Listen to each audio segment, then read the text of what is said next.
program. I also extend a warm welcome to all the delegates who are with us today. Without much delay, let us get into today's session on OERs, Open Educational Resources and Online Tools. Before that, let me introduce to you the profile of Dr. N. Usha Garu. I think we can say the woman who is a role model, an inspiring personality to all the women who are pursuing their and who have been pursuing their higher education here in the state of Andhra Pradesh.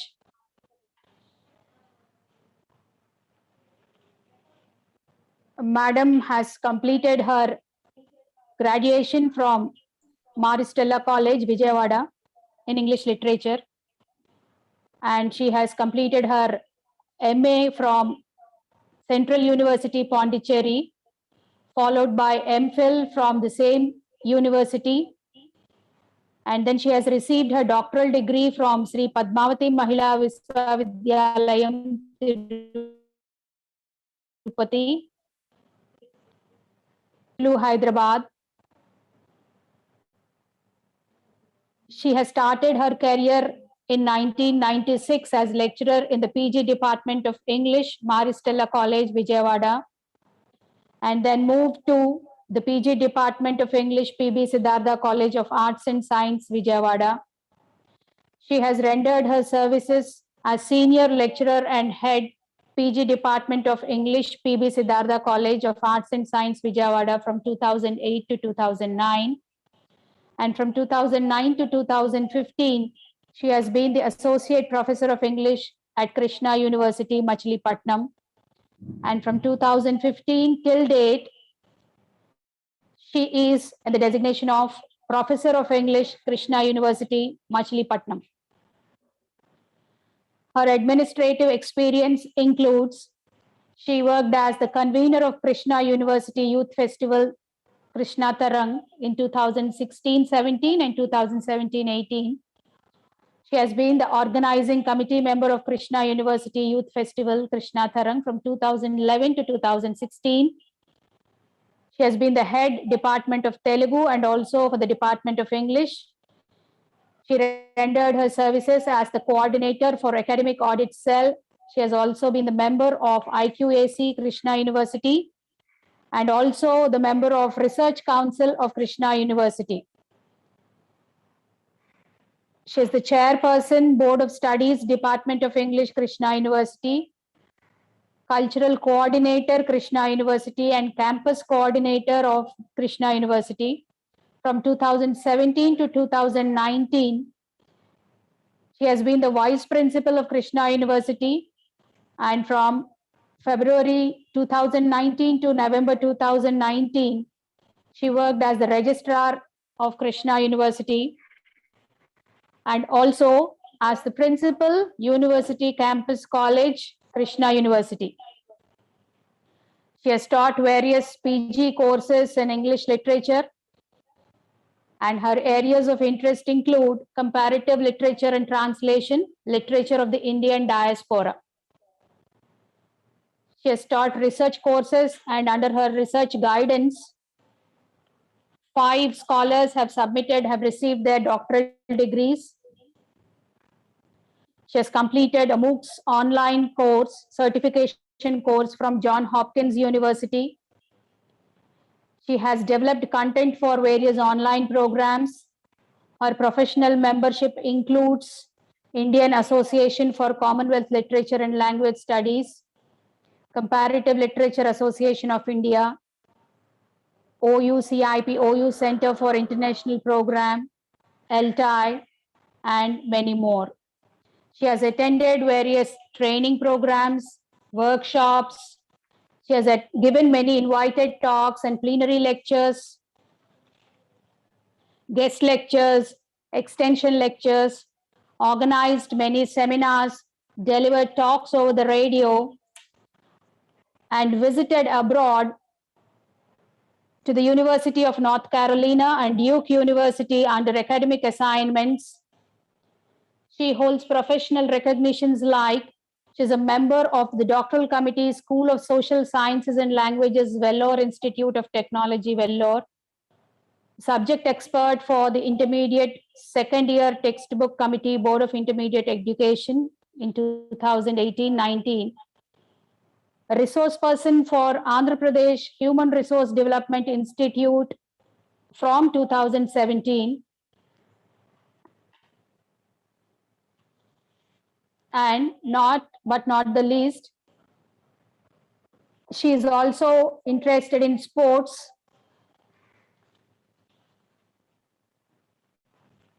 She has participated in various national level championships. She has to her credit many national and international publications and also books. Thank you, Madam, for being here amidst us today. And the program by Madam will empower all the delegates to explore the usage of online courses for learning, teaching, and for professional development, and also to build the capability to plan, design, and implement online courses in conjunction with the global standards. This will also help, I think, in the efficient management of the curriculum. Thank you, Madam. Thank you for being with us today. And over to you, Madam. Thank you, Vandana Garu. I'm very happy to be part of this FDP program organized by Vijaya Institute of Pharmaceutical Sciences, Vijayawada. I'm indebted to Professor Padmalata Garu for inviting me to be a part of this FDP program in your college. I hope you are able to see my screen. Yes, Madam.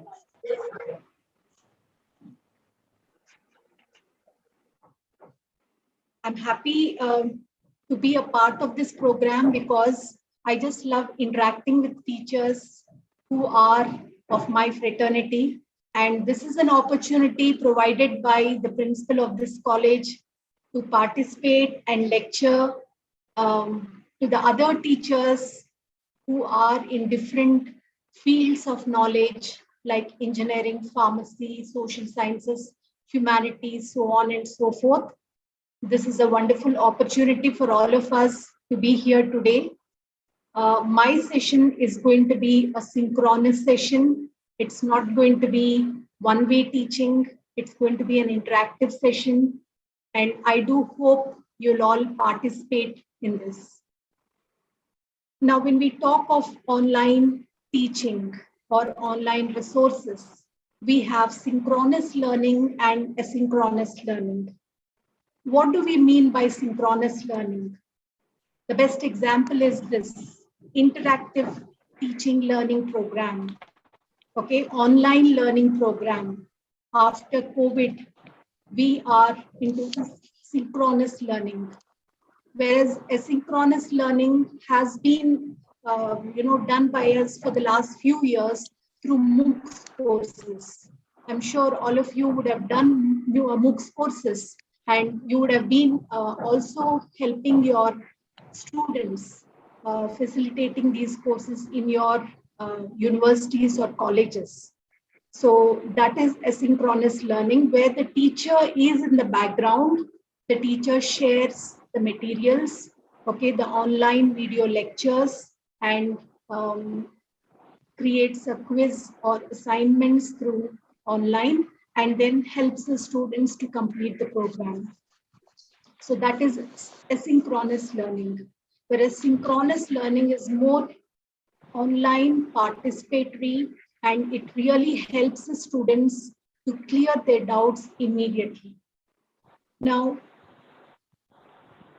first of all, I would like to thank all of you for making this Corona pandemic, a part of your life and still going on with your teaching in spite of many hurdles which we have been facing in the last 1.5 years.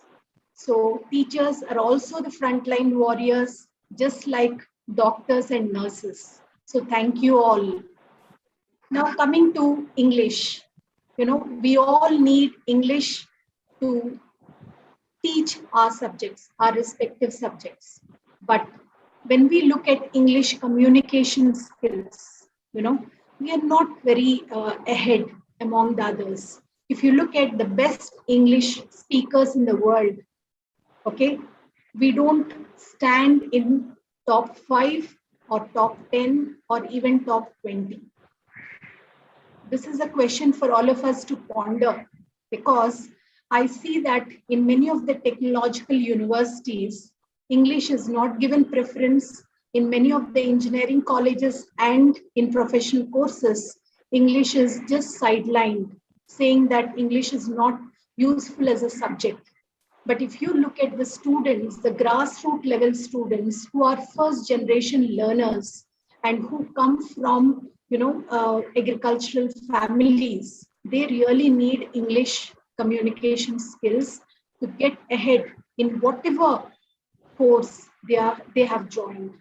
So this is the state of English, in the world. Now look at India among the Asian countries. Are we among the best in Asia?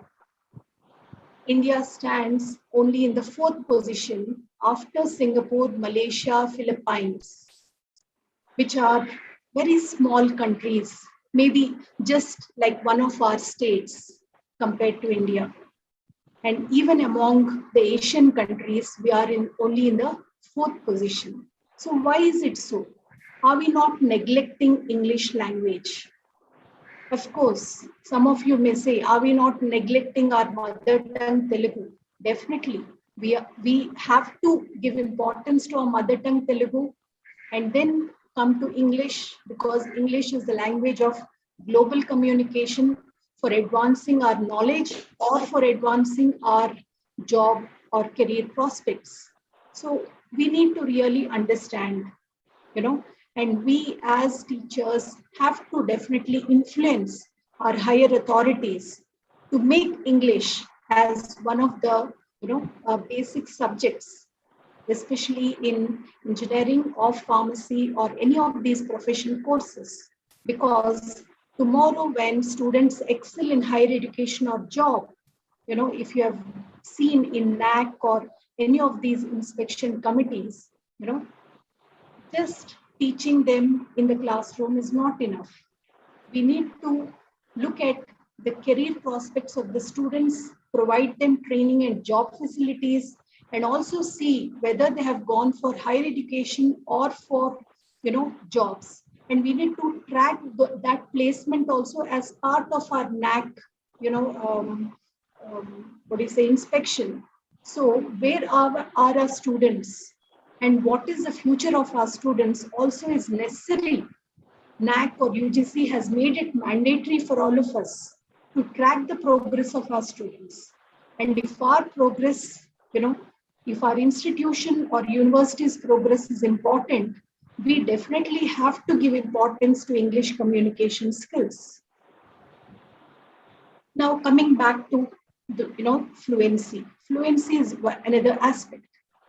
English communication, fluency, LSRW skills like listening, speaking, reading, and writing help the students not just in the classroom, but also in conferences, seminars, meetings, and later in jobs like client meetings, meeting the boss and conveying information to the colleagues, whatever it is. Communication really helps them.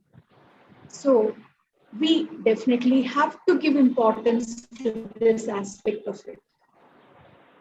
Then the basic communication also talks about different Englishes. Like, for example, I've given you British and American English, and I'm sure you'll be able to identify the words which we use normally every day. Like movie and film, we use both, but one is American and other is British. Okay, whereas Indians follow neutral English, and even this neutral English is, a via media for all the other Englishes. So we need to give importance to communication skills before pursuing our advanced subjects. Now coming to online communication for teaching. For the last few months or for the few years, like 1.5 years, we have moved ahead of times. From offline, we have gone into online teaching.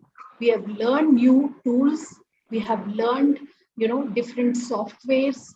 First, we started with Google Meet, and then Zoom, and then Microsoft Teams. Like that, we have moved to different tools and we have managed online teaching very well. But we also need to understand how we are going to face this situation. Right now, we are all working towards our future in different ways, especially because of COVID-19 situation across the globe. And work is changing, learning is changing, and our life is completely changing. We are in a kind of a transformative state, and we all need to update ourselves to be successful tomorrow. Okay, we can't say I'm going to do the traditional teaching and I'm not going to change, because change is part of life today. And the World Economic Forum predicts that 2/3 of the students today will work in jobs, which do not have anything of relevance to what they have studied. So that means this is just the basics which we are teaching. They have to learn from those basics. They have to,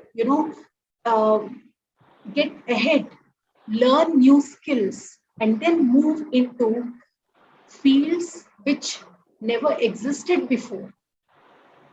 So these are the kind of things which we have to equip them with.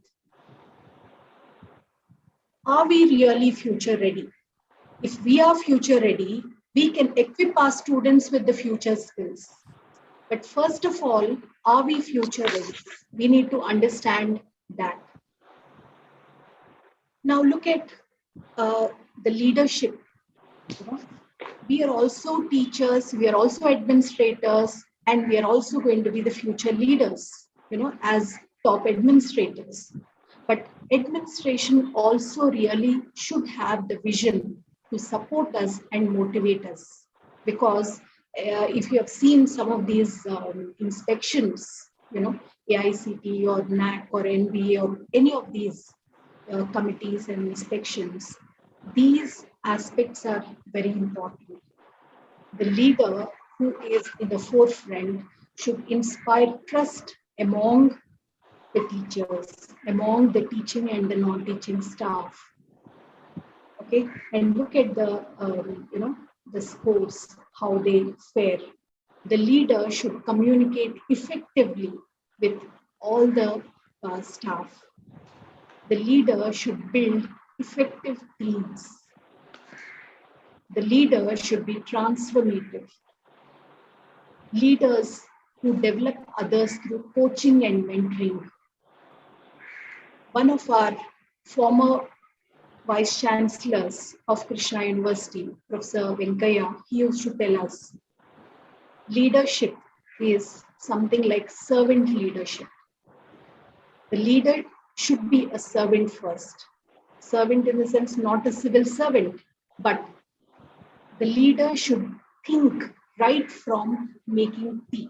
And he used to give us a beautiful demonstration, saying, when some of our staff had asked for attenders and clerks in the departments, he said, you know what, I make my own tea every day. He used to drink green tea in the, vice chancellor's office. So he would say, I make my tea every day. Okay, so, and I type my PPTs every day. So for the basic things which you can, don't ask for manpower.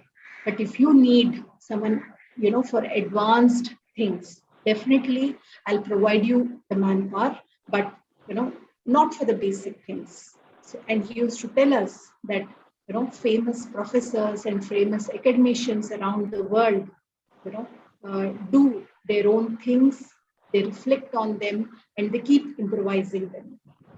So leaders should give examples of such leadership, and also they should mentor the staff, mentor the students, and they should also be innovative. Like for NAC, we have best practices in your institution or university. So what are the best practices we can include in our institution or in our university, whether it is academics or whether it is cultural, programs, or any of the, academic programs, whatever it is, innovation is very important. And as teachers, we also need to think of that. How can I innovatively design my class?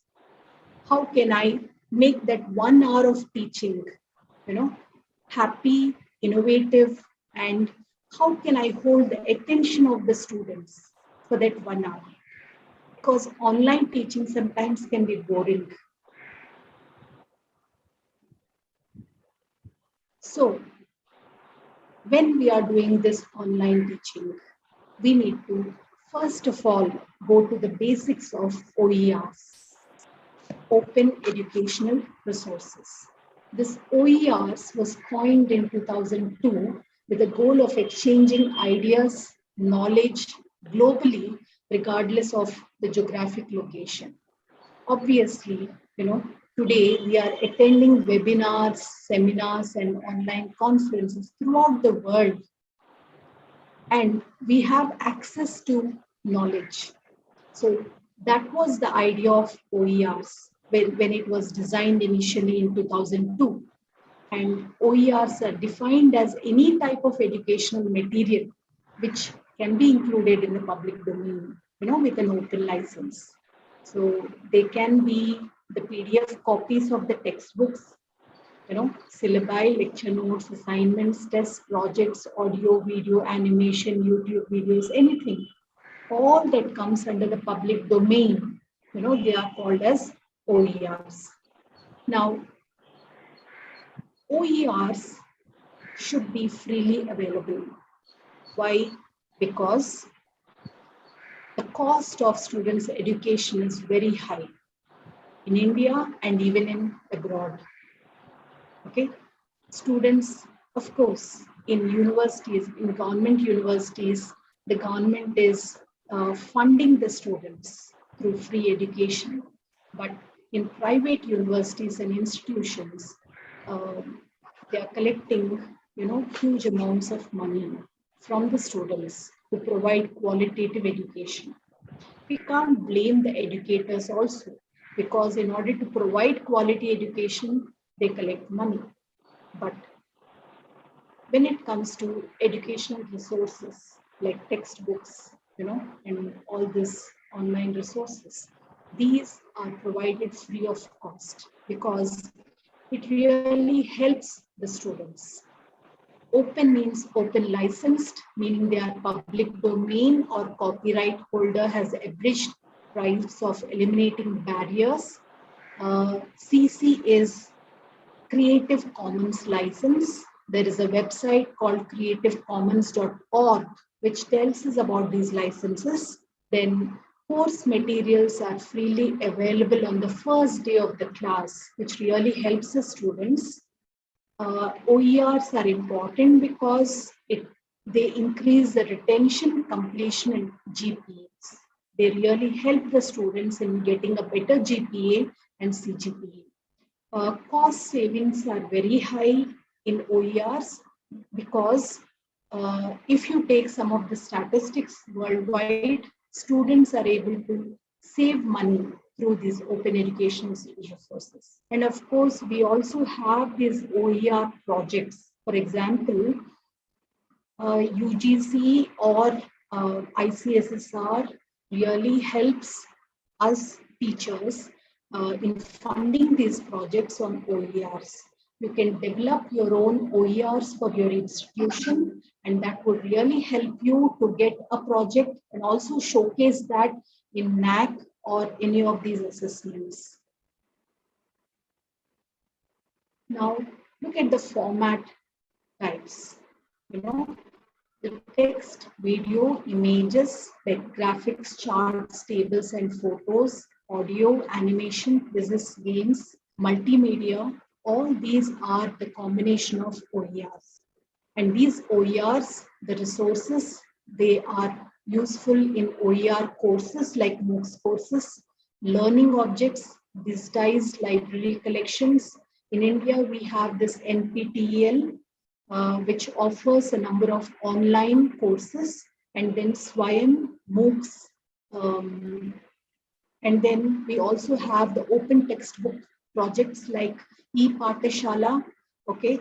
And then IGNO has this open textbook project. IGNO has shared all its online resources, OERs online, which have been used for its various programs, UG and PG programs. And then images and OER online archives are available in famous universities of the world. I'll show you. Now, why OERs? Okay, why? Because as you see, the Chronicle of Higher Education in January 13 states that textbook prices have increased by 82% in the last 10 years. College board estimates that a 4-year public, a student spends around $1,200 on 4-year, degree. And that really, if we provide them free of cost, will help the students financially and academically. Even the poor students will be able to come and study some of the mainstream programs. And if you look at from the student's perspective, fixing the broken textbook market. Okay, if you look at the survey of these students, around 2,000 students from 33 US states have said that 94% of the students didn't buy textbooks, and it really affected their grades. 65% of the students were not buying the required books, and 48% felt that the textbook cost influenced even the course selection. So if OERs can be provided, that would really be helpful. So on an average, a student spends $561 per semester on books, which is a huge amount for a UG or a PG student studying abroad. So OERs really help us to reduce the students' cost of education, encourage students' research, because once again, we are seeing that today the UGC says that even the UG students should participate in the seminars, present their papers, and even publish their papers. Okay, so it really encourages students' research, it raises awareness between sharing and plagiarism. It supports lifelong learning skills, lowers students' cost to obtain these textbooks or materials or articles, whatever it is, and it helps students for self-directed study.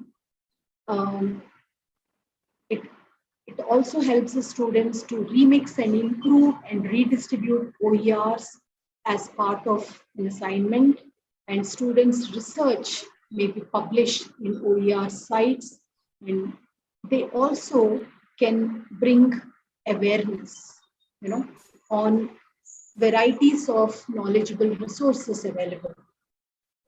So these are some of the statistics which help us to understand how inflation rate versus CPI for educational material costs. Now, OERs gives us many opportunities for success, like increase quality, provide a range of ideas, and they help in pedagogical innovation, introducing new alternatives for effective teaching. They give opportunity to collaborate among institutions and countries, brings a great range of tools within reach, and it helps the students understanding, exposes the students and the instructors, teachers for good content and for widespread educational use. It lowers the cost of students to obtain educational content. Now, this is another project which was done from 2012 to 2014, which tells us about the open textbook project among the faculty and the students using various semesters. So it really shows how students have saved money on the textbooks. This is another, it's a Canadian university, which tells us that 30% of, there's a 30% increase in open textbook downloads, and this is a wonderful website also, open.bccampus.ca, which helps us to look at some of the best OERs available in various fields of knowledge. So, what can we do about it? We as teachers should be aware of these OERs, should make those resources available. And if you have a library in your institution or university, make it a digital library, help them to understand the significance of OERs. Many a times the librarians themselves do not know about it, but help your librarian to understand the importance of OERs. Share your, whatever OERs or websites which you know of with them, so that they can share it with, through the digital library, you can share it with your students. First of all, the faculty should know about this, because many times I've seen that faculty themselves do not buy books. They do not subscribe to journals. They do not update themselves. If we don't update ourselves, how can we update our students? Just think, they are, the Instagram generation, and we are, I don't know what kind of generation we are. So self-assessment is necessary when we are teaching our students. So we have to create that awareness among the students, and we also should create funding, for these kind of initiatives. Of course, many institutions help faculty also in giving professional development funds. There are also, such funding in some universities. And apart from that, we can undertake some of these as projects and do this kind of experimentation. We can endorse, we can support efforts from top down, and also, we can support a state mandate to use OER material collaboration. Okay, this has to really go into public, and some of the public domains and organizations also help in development of OERs. So what makes a good OER is, if you are going to design an OER yourself through any of your own LMS platforms, you need to understand these important aspects. It should be findable. For example, it should be in your website, okay, in your institutional website. It should be accessible. It should be clearly described, okay. It should have, it should be copyright free. Anyone should be able to download it, use it, and help others. And it should be easily modified. For example, Wikipedia. You can create your own Wikipedia pages. You can modify the material which is already over there. Okay, you can change, you can distribute, whatever can be. it can be done. In the same way, OERs also should be, very clear. Now,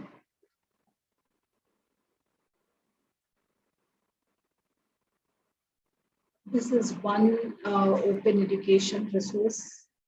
We'll just skip it because this is one of the videos which I wanted to share, show you on open education resources. So right from KG to PG or for research, OERs opens the doors for the students.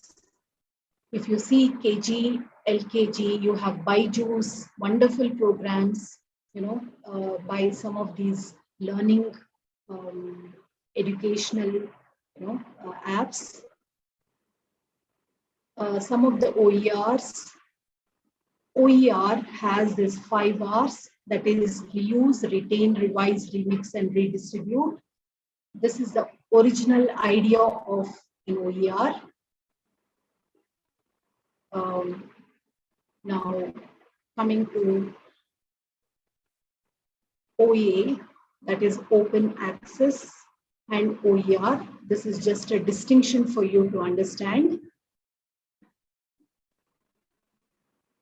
If you look at OA, open access journals, of course, we all have to give due importance to journals, research, article publication, and all that. Now, when we talk of OERs and journals, you have open access journals, and even some of the journals, they have subscription, and also some of the articles are open access. The universities and the academic administrators could really influence the journals to go online and open access, because the citation rate, really improves if your journal article is under OERs or open access, and the success rate also improves. That is the reason why, some of these major journals have put up their articles online under open access, because it gives us increased visibility, increased citation, it drives innovation, it has global impact, it is publicly accessible, and it complies with the funder policies. That means if you are doing a project under a particular government or private funding agency, it really helps, in getting better funds for yourself and also for your institution. So OERs help us to understand, Creative Commons, which helps us to understand licensing, then content, and then MOOCs, and then the tools, the digital tools which can deliver these OERs. Now look at some of these OERs. Images. For example, if you're a good photographer, you can upload your photographs to flickr.com or in Creative Commons, so that your photos can be accessed by many number of people. Then videos. You can make your own videos. You would have seen some of the YouTubers who make wonderful videos and upload them, not just on education, but also on life. And sometimes your next door neighbor, a 90-year-old granny who knows how to cook very well, would have become a great YouTube video artist, and she would have got hundreds and thousands and lakhs of viewers. So videos are such OERs, video lectures by teachers, okay, then textbooks, audio, interactive games. You can create interactive games through Padlet, or Mentimeter, or any of these online tools, which would help the students, and you can also upload them as videos, and share it with the others. Slides, we have this G Suite. I'm sure all of you are aware of it. G Suite offers us, many of these universities and institutions have taken subscription of G Suite, and they have provided, institutional IDs, email IDs, so that the teachers can use those Google Slides or Google tools, very happily, and make creative and innovative, presentations. So this is how it really works. You get a lot of recognition. Students are quite happy.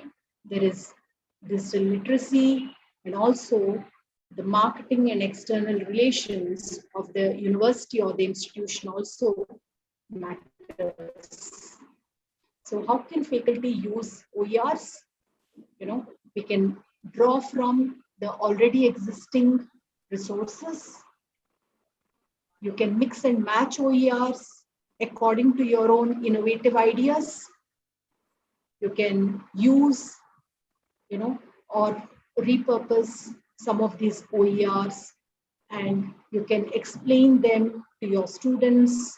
So internet offers us, Google offers us endless opportunities to use these OERs. This is another video which I wanted to show you on the power of open education resources. I'll just skip it. Now this is Sage Access Journals, open access journals by Sage. And if you see some of the statistics, I'm sure you understand, how important it is to have open access journals. We have around 190 plus, in number of universities, and also in more than 100 countries. We have published research around the world. This is, of course, another video, Open Science Can Save the Planet by Camilla Markram. She has given a TED talk on these ideas. It's a wonderful talk. Do watch it later. Now, if you look at the OER movement among the universities, teaching, learning, and research are, really important among these universities. And open coursework project from MIT, okay, or connections from Rice University, open learning initiative at Carnegie Mellon, all these are very important projects. Please go to their websites and see how they have developed OERs. They are very important because these universities have made them available for their students and also for, the public. And other OER, universities or guides from the other universities are like UMass, OER Handbook, opensource.com, Merlot, Spark, OpenStax, Connections, SlideShare. I hope you know about these, but if you do not, just try to go through these websites. Please note down and access these websites and see how these OERs can help you in your respective fields of knowledge.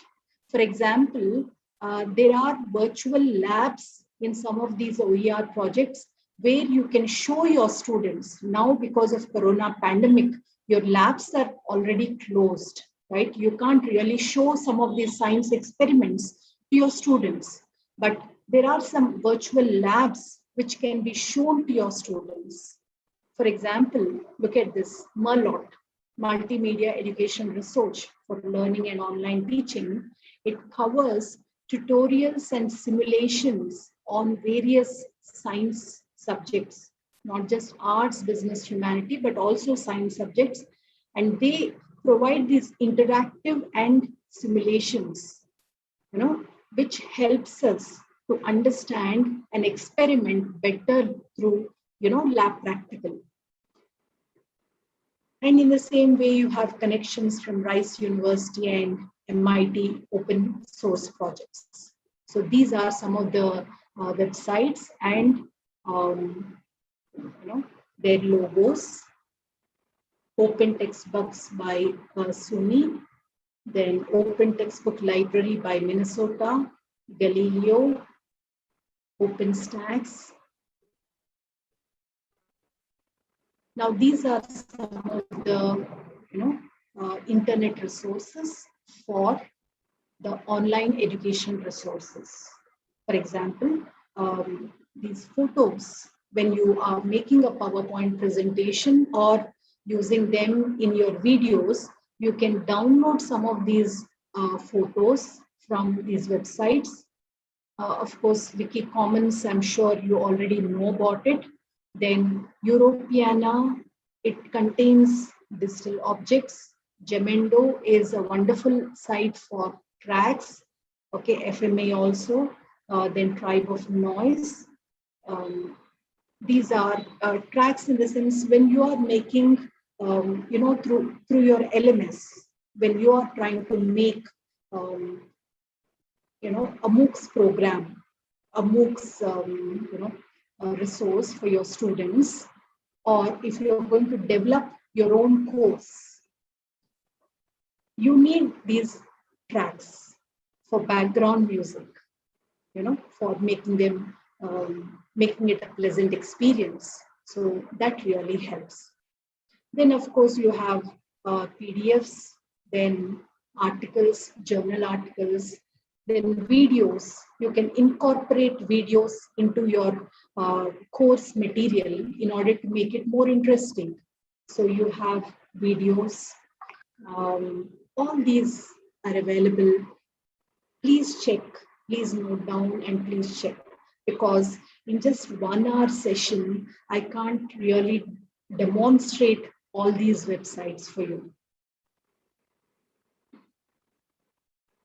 This is a screenshot of BC campus, where you have create open textbooks, use open textbooks.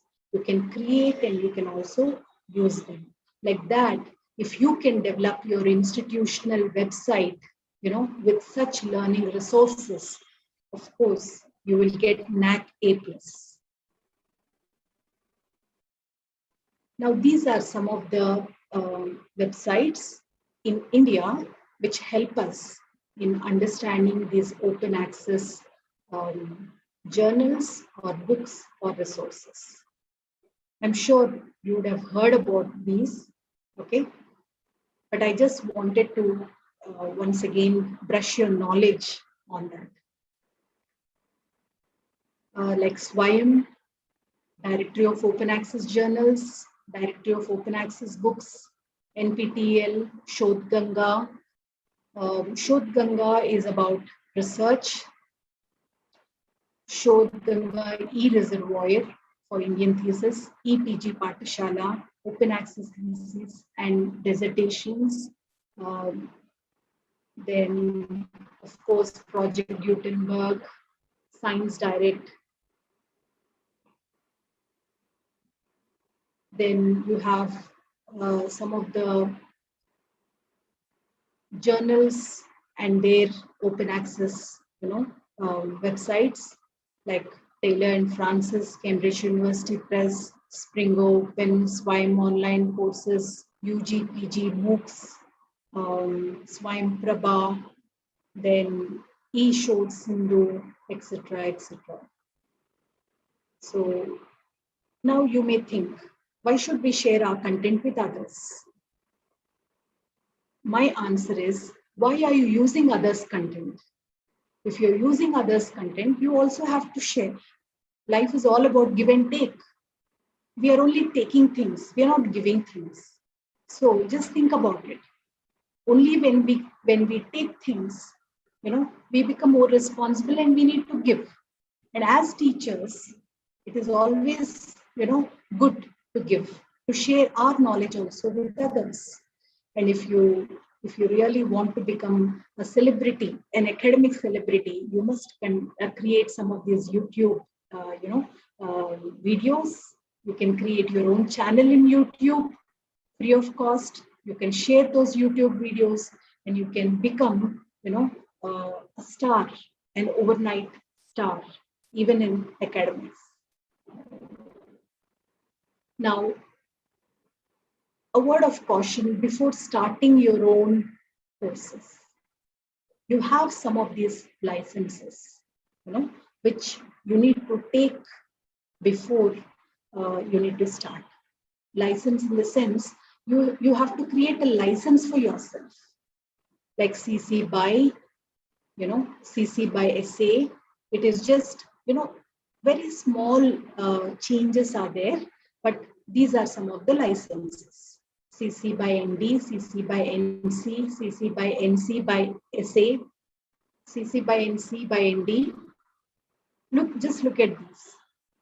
These are some of the licenses which you need to understand and give to your OER before sharing it with others.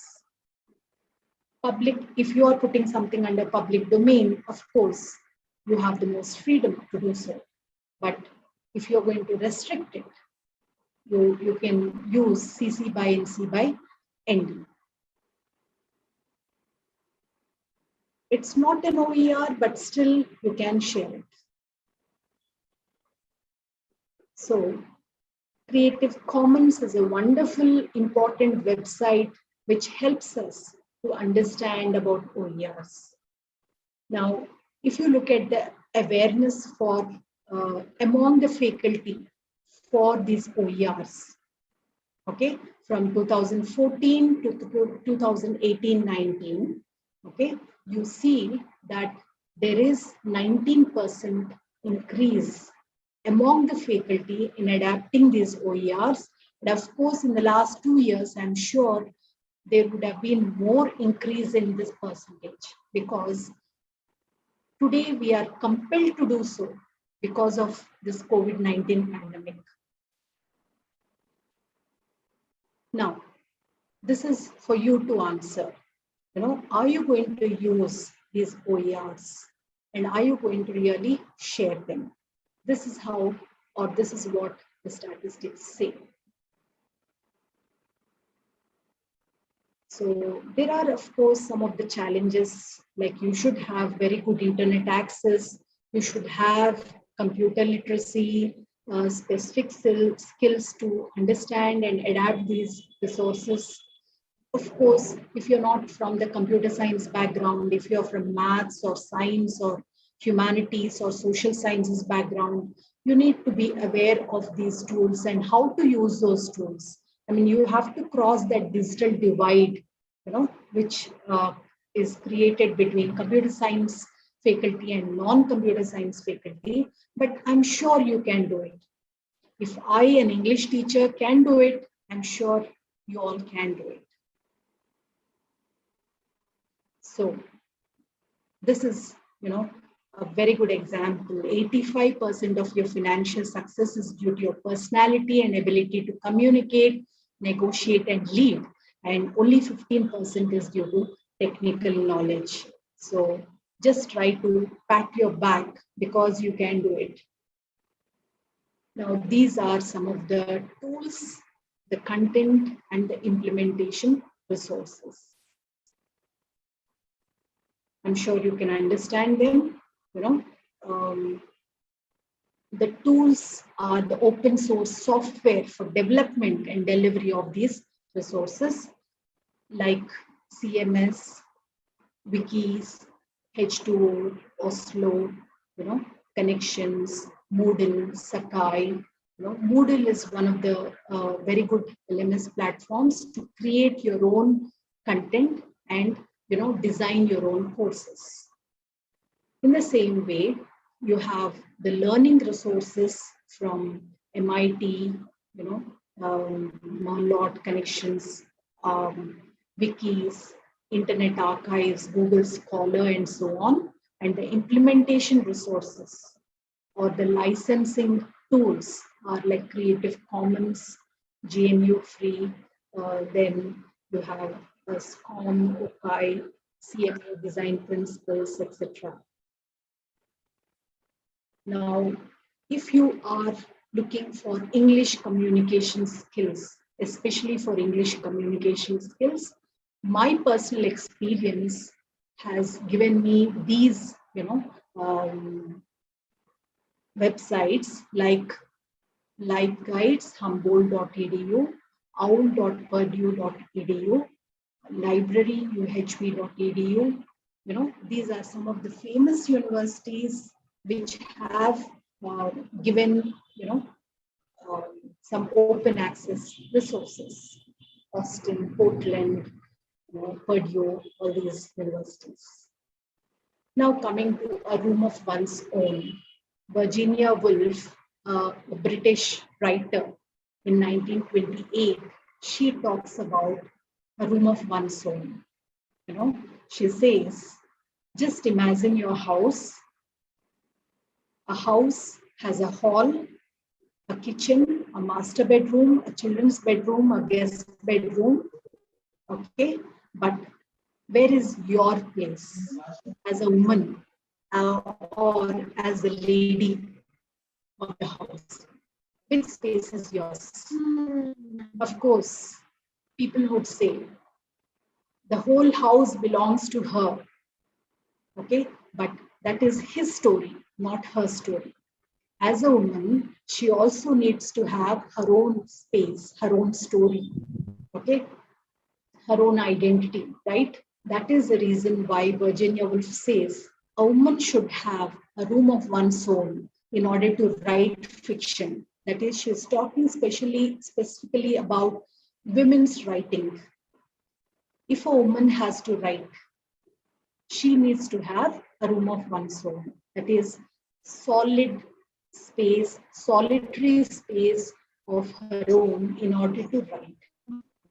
The same is the case even today.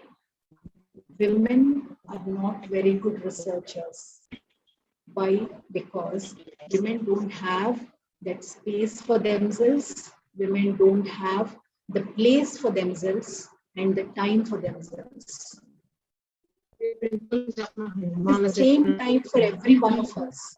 Women also should create that space for themselves, right? Today, not just women, all of us should create that domain for ourselves, website for ourselves, in order to show to our students, or to the world what we have been doing. And that domain can help everyone to understand our research, our OERs, whatever. We can write blogs, anything, and put up the link in that domain. So before you start creating OERs, you need to sharpen your skills. Like Abraham Lincoln had said, if I had 6 hours to chop down a tree, I'd spend the 4 hours sharpening the axe. Because our skills have to be sharpened before we start creating OERs. So it all depends on the mindset and your mind. Try to train your mind, into better way of thinking. Just look at this picture. It took 15 years after creating a basketball,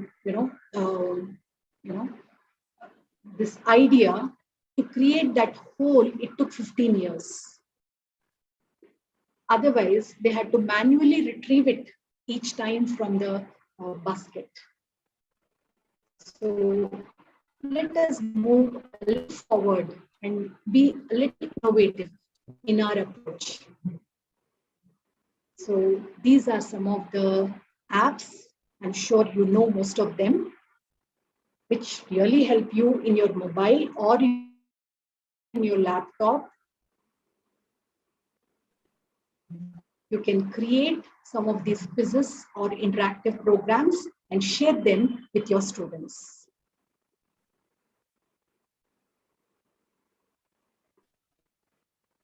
These are some of the English listening and speaking skills apps which can help students as per their level. There are courses for primary students, secondary, college, and university students. I'll share this presentation with Vishnu Vandana Madam so that she'll share it with all of you. These are some of the basic math apps which helps us in learning maths. And these are some of the science apps. The most important thing is learning. I can only take you to the water, but I can't make you drink the water unless you do it yourself. And these are some of the tools which I've been using right now in my class: Mentimeter, Padlet, Scoop.it, Uclish.com, which really helps to create interactive, quizzes. Of course, Google Forms is already there. I'm sure you would have been using this Google Forms. So let us all believe in that. Nothing is impossible. We all can, think that it is possible. Thank you very much for patiently listening to me. Now, this is open for discussion. Let us interact.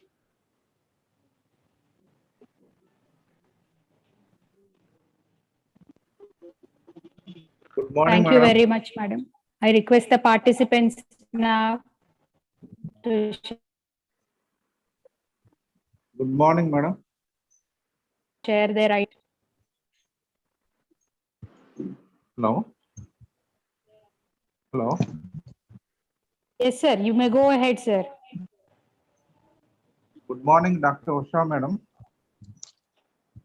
Good morning, sir. Good morning, madam.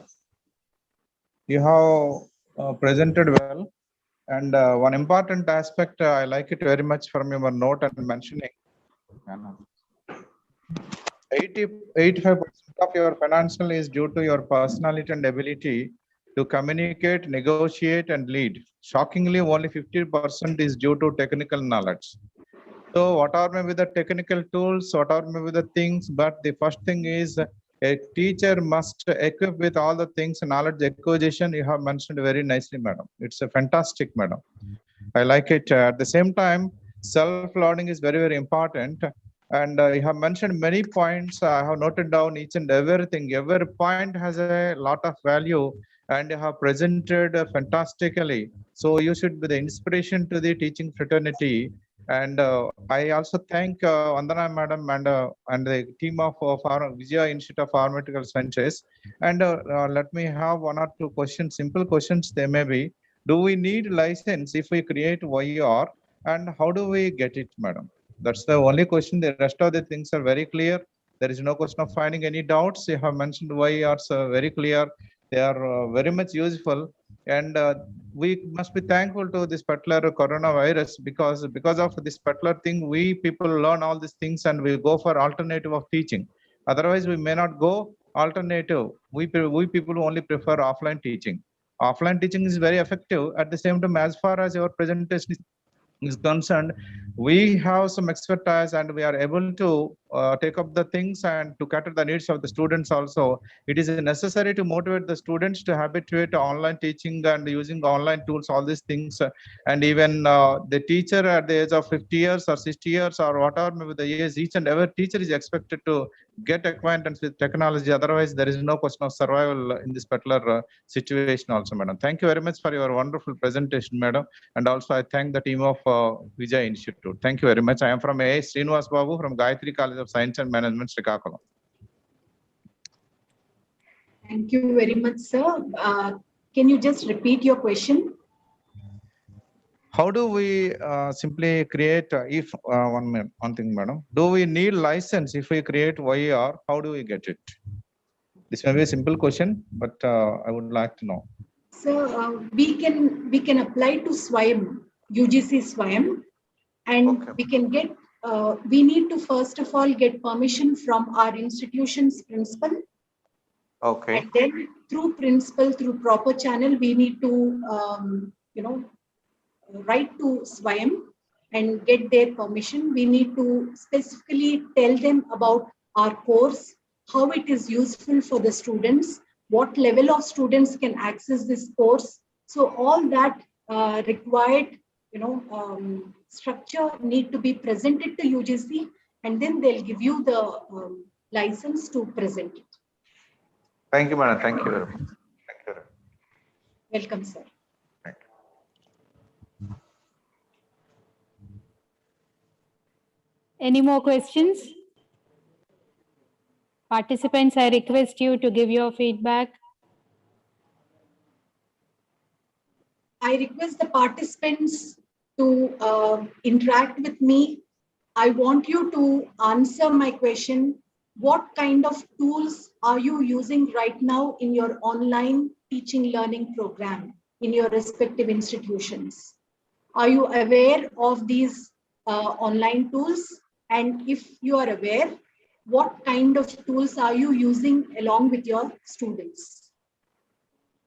You can just give an answer in the chat box.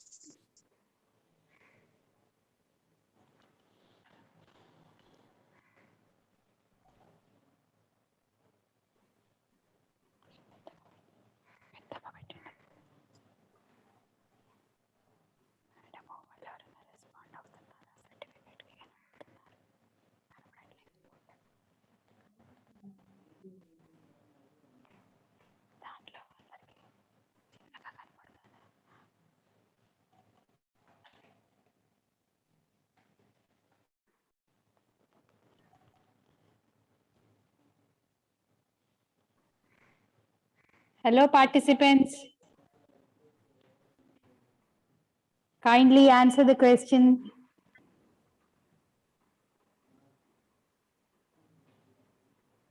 Yes, madam. Presently, we are using Zoom and some Google Classrooms for giving tutorials, assignments. Okay. Are you using G Suite? What, madam? G Suite, the different Google tools, Google Share, Google Slide. No, madam. We have not. Just I have used Google Classroom to attach materials Okay. and took the test. They use it to send their answer scripts to that Google Classroom. Okay. As part of this Thank you, NAC Vani, madam. assessment, you can also make use of this Google Drive. You can ask your students to post the assignments, and you can ask the other students to review, peer review program, where you can, each assignment can be evaluated by the other students. Like we see MOOCs program. For example, if I submit an assignment in MOOCs course, my assignment will be reviewed by my other classmates, and the review will be submitted to the teacher. So this is what UGC NAC also wants us to do in our regular classroom. Like an online assignment should be reviewed by the other students, because we also learn by reviewing others' assignments. So the students also learn by reviewing the other students' assignments, right? So in that way, each student will review 3 more assignments and give their reviews to the teacher. So it is interactive and also it is helpful for the students. So some of these, Google Slides or Google Drive can be used for doing these interactive programs, so that the students also become more active in online learning and teaching. Okay. Yes, ma'am. Thank you, ma'am. Here are some more answers from Dr. Praveen. It is Zoom and Google Meet he has been using in his classroom. And Srinivas Babu sir says he uses Kahoot, Mentimeter, Podcast and Jamboard. And Mr. Abdul Shahenshah sir says he uses SlideShare and Padlet. Okay. These are some of the answers, ma'am, to the question you have asked. And Dr. Padmavati ma'am says she uses Google Meet. Vijay Durga madam has a query, ma'am, and she asks a question. Can we upload our contents through video, through Vimeo? Vimeo. Yes. Vimeo. Yes, sure, ma'am. Whatever I have shared with you all are open educational resources. They do not require your credit card or any subscription money, especially to use them. They're all open access. You just need to have a Gmail or any of these Facebook login or Gmail login, and you can log in into them. Of course, there are some limited, resources for us to use, but then we can definitely use them. For example, in some of these Mentimeter or Padlet or anything, you can just use only up to four games. After that, you can delete those games and then create new ones. With subscribed membership, you can use more, but I think four will do right at the present. So in that way, you can be very economical. I don't want the teachers to subscribe through money and all that. Of course, teachers also have their own financial, problems, especially in this Corona time when the institutions are not paying properly. So these are all open educational resources which do not cost you a penny. You just have to access them online through your Google account, and then you can use them.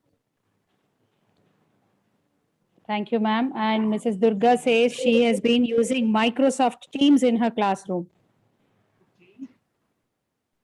And one more question, ma'am. Yeah, I'm reading chat box. Can we do all this by using mobile? Yes. So, Mr. Gopal Krishna, I don't think all these can be done in the mobile. You need to have a laptop or a desktop to use some of these resources. Okay, ma'am. Thank you. Madam. Because first of all, you need to, go through all the instructions and then create and use them, right? Okay, of ma'am. course, your students will be able to access it and give answers through mobile, but when you have to create something, I don't think mobile would be beneficial. Thank you, ma'am. Madam, can I interact with you? Yes, sir. This is a friendly question. So, for what extent you are contented with the use of tools comfortably? For what extent do you feel happy with the contents, online tools, all these things regarding teaching, madam? Because you have been using all these tools, but I can satisfy with this for 70% only, but 30% of dissatisfaction is there. In the sense, what is the dissatisfaction about, sir? Actually, that sometimes you're not able to meet your students? That is one of the reasons. At the same time, especially technical issues, as far as the technical issues are concerned, even your session also, I have missed 10 minutes of your presentation also due to poor network connectivity. I got some sort of disappointment. Even though there is a chance for me to watch YouTube, but whenever you give the things lively, if I watch the things, I will be happy with that. Even some of the also we may not get, for example, you have mentioned we cannot do the things with mobile because we must have a laptop, all these things. Definitely we can buy all these things, we can make the arrangements. Otherwise it is not possible for us to effectively have teaching. As far as your case is concerned, do you face any kind of obstacles during your teaching process? So it's always wonderful to have the students right in front of you in the class, interact with them, because we are teachers and human beings first. We are not online, what do you say, robots, right? Yes. So definitely, I just love to have my students in the class and teach them. Thank you, madam. Thank you, But madam. given the situation, the COVID pandemic situation, we have to, continue with the process of teaching and learning. Yes. We have to work. We have to continue with our semester system and our academic year system and all that. We can't stall everything just because of COVID-19. We do not know how long it is going to affect us also. So in this situation, this is the best alternative. Yes. This is the best choice. Yes. And so we have to move on with our life. We can't just escape it, or we can't just say, no, I don't want to change. Because life will go on and we'll become expiry medicines Yes. if we don't change. We shouldn't be outdated products, right? We should also change. We should evolve according to the change. Yes, madam. I agree with you, madam. Thank you, madam. Thank you. Any more from your side, participants?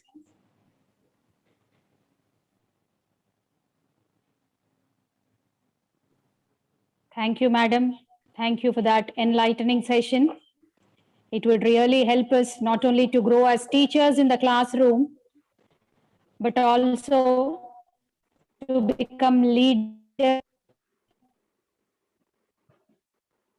in the celebrities in the academics. Also emphasize point is to update ourselves according to the current scenario. And all this education, what we have received from you, will surely help us to meet the need